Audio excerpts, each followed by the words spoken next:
It's September, and it is the time that I think a lot of Vault investors were really waiting for, because this was the conclusion of the 60-day due diligence period that Nexo got to figure out if they want to buy out Vault or not. Well, what's the latest update on that? We'll try and look at that in today's video. But there's also something very interesting that we'll look at. And that question is there another hidden pot of money? Right? We'll look at the fine print of affidavit 4, and we'll try to find the trail of money to see is there more money than what we saw so far.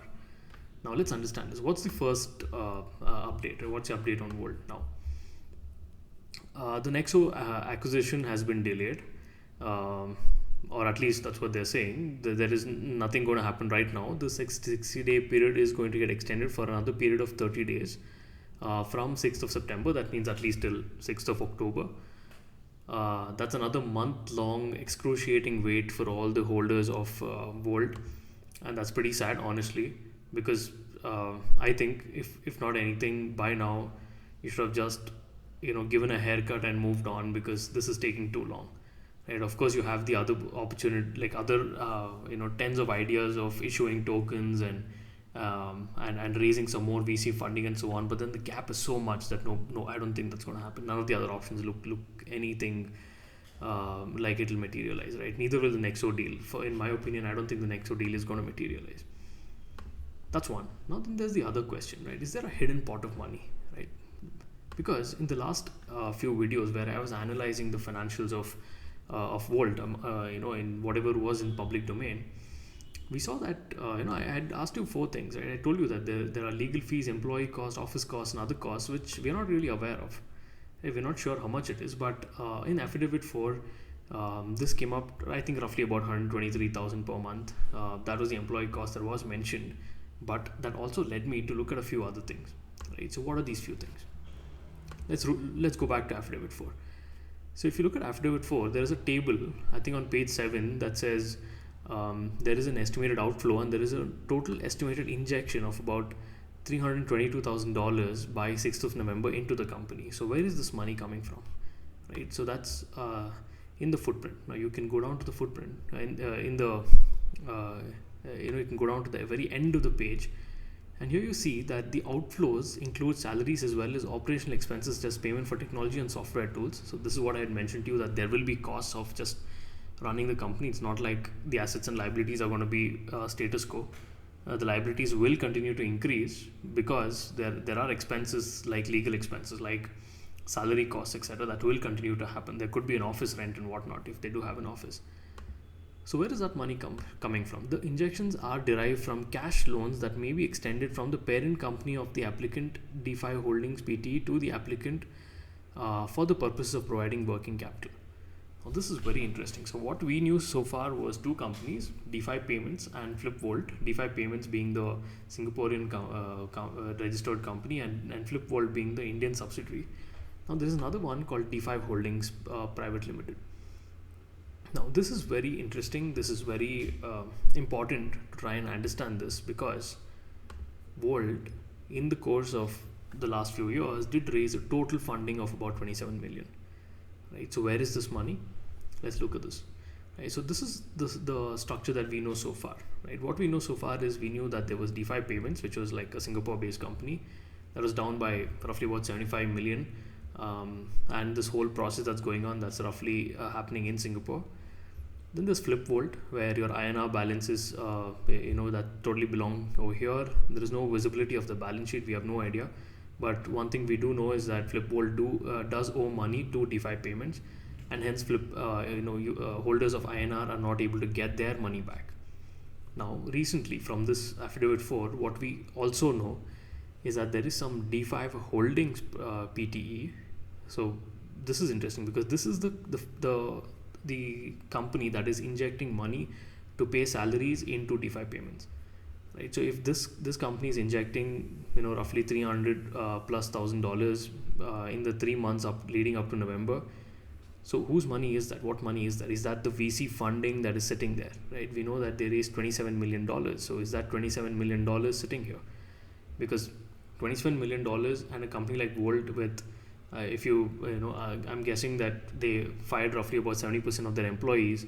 and the other 30% account for about 300,000 odd salary. So I don't think, even the wildest of calculations, in the last few years, in that 27 million, I don't think they would have spent more than, let's say, 5 million.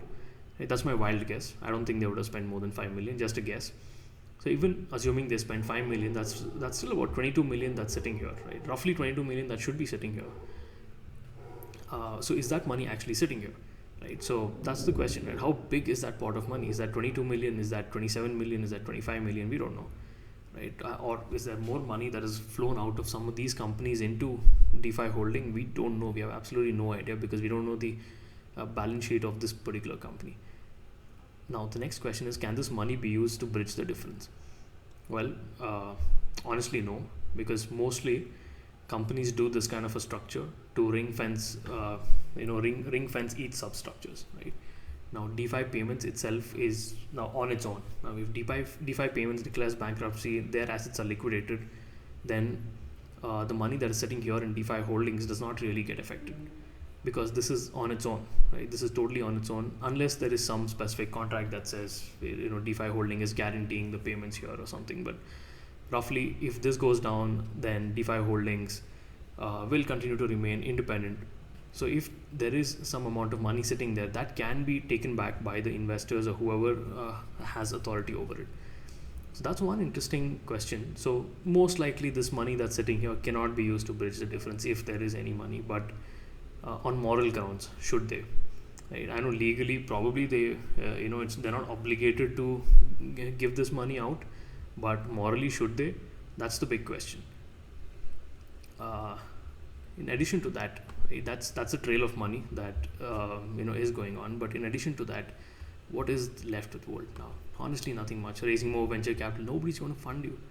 Right? Nexo deal, I don't think it's going to happen. Right? We saw that big gap of 75 million, which could actually go up further. So why would somebody fund over $100 million and then hope to recover that in many years, right? That's a huge bubble right there. There is nothing in it for Nexo. There's no brand. Users are going to run away the second you allow them to withdraw their money. So there's nothing really that Nexo is going to get from this whole deal. So I don't think Nexo deal is going to go through. No venture capital is going to touch this. I have worked in venture capital. I don't think I would ever touch a deal like this. I have seen cases like this. I don't think nobody will ever touch a deal like this. Exploring alternatives to complete acquisition. I don't know, some cash-rich person, whoever, FTX, etc. But why would they want to? What is special here? There's nothing. There's no proprietary technology really. Right? Waiting for some of our deployed capital to be returned. Yes, that is only to get your liabilities back. That doesn't really change much. Possibility of converting debt to equity. Now this means that each of you could be equity holders in the company, which I don't think is really a attractive option, right? Because it's not a listed company. For most of you, there's no exit route. If this debt does get converted to equity, you don't have an exit route, right? You're just stuck holding worthless shares that you cannot really exit at least in the immediate basis. And issuing its own token, again, it's gonna crash. Developing a payment plan tied to future revenue, I don't think there will be future revenue, because the whole question is, who is going to trust you again, right? So I don't think any of these options for Vault seems likely. The best option, honestly, is to give a haircut. Is for all investors, or is for everybody, all creditors, to take a haircut and take whatever is left. In the last video, I did do some analysis on it. I told you that maybe, right, just maybe about 50% recovery is possible based on all the costs. You can go and watch that video. Considering that there is some amount of money sitting here, if morally they're able to pull that money also in, maybe a little more, 55%, I don't know. But roughly this is the best option available. Otherwise it's going to be a long road with everybody just pissed off and everybody is just annoyed and waiting and waiting and waiting. It's a very uncertain time for everybody, and I don't think that's really a good idea. We should probably just give people's money back, whatever is possible, and let them deal with it. There is a committee of creditors that's going to be formed. So I think they will probably figure out a way forward. But honestly, in my opinion, this might just be the best course forward for this. If you like this video, subscribe to the channel. We'll keep doing more such interesting analysis on several cryptos, several D apps and so on. Subscribe to the channel, tell your friends about it. Welcome to the Wave Crypto Club.